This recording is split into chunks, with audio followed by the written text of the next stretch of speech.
So number one is South Sudan.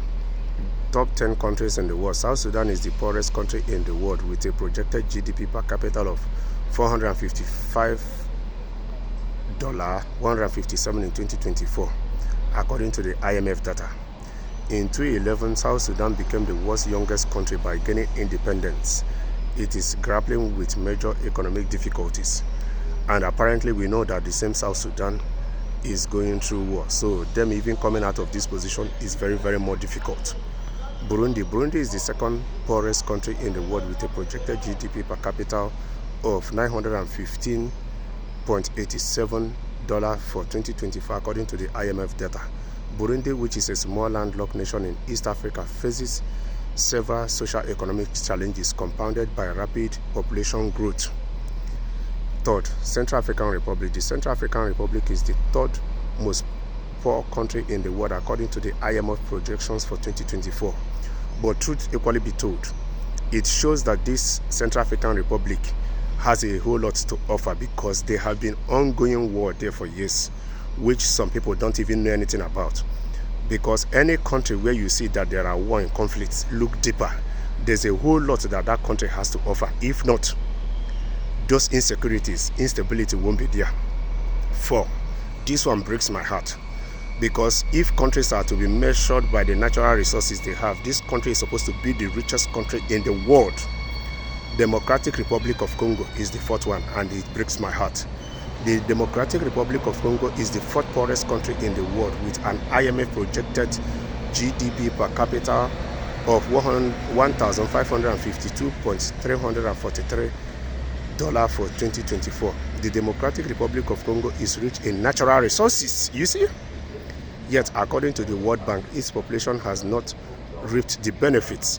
How can they reap the benefits when they have been experiencing war for over 20 years?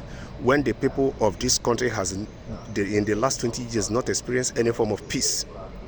Niger ranks 5th in the list of the poorest countries in the world, according to the IMF's projection of 2024. Yes, they are in this list, but if the junta leader who has taken power since last year, a year ago, continue the way he's going, it will not take too much time. Niger will be out of this list. That is the truth.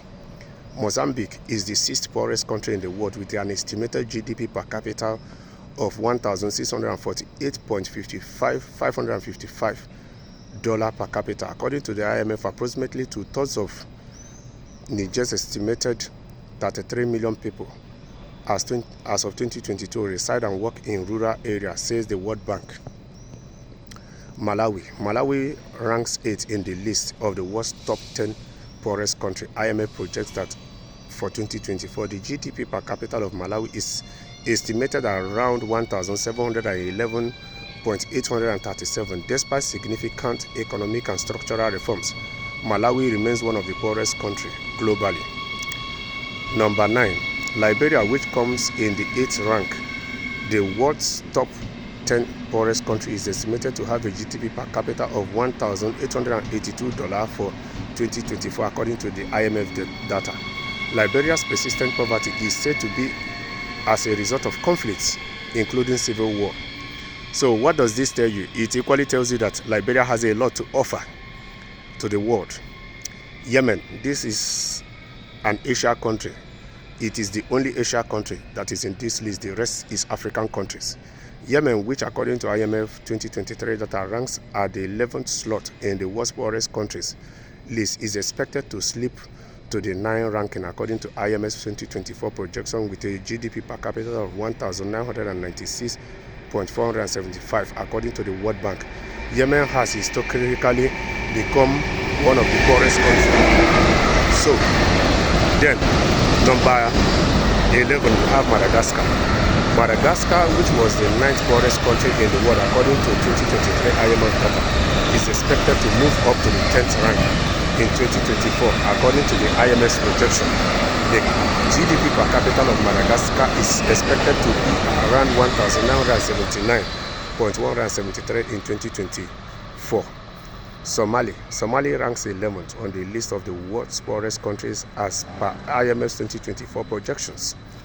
While Somalia ranked on the 10th level in 2023 is expected to rise to the 11th rank in 2024 with a GDP per capita of $2,062 as per IMF estimates. So truth be told, countries in Africa are poor. Why? Because you will have to see that in most of these countries where you see that they are very poor, you will see that there are conflicts. These countries have a whole lot to offer. Yes, I think the day the 1884 Berlin Treaty will be torn and the Western powers will stop thinking that African lands belong to them, African resources belong to them, that is the day that economic revolution will start in Africa, that it will be very difficult to find any country that you can boldly say that it is poor in Africa, because every country in Africa has a whole lot to offer to the world that can make their economy to emerge as one of the strongest.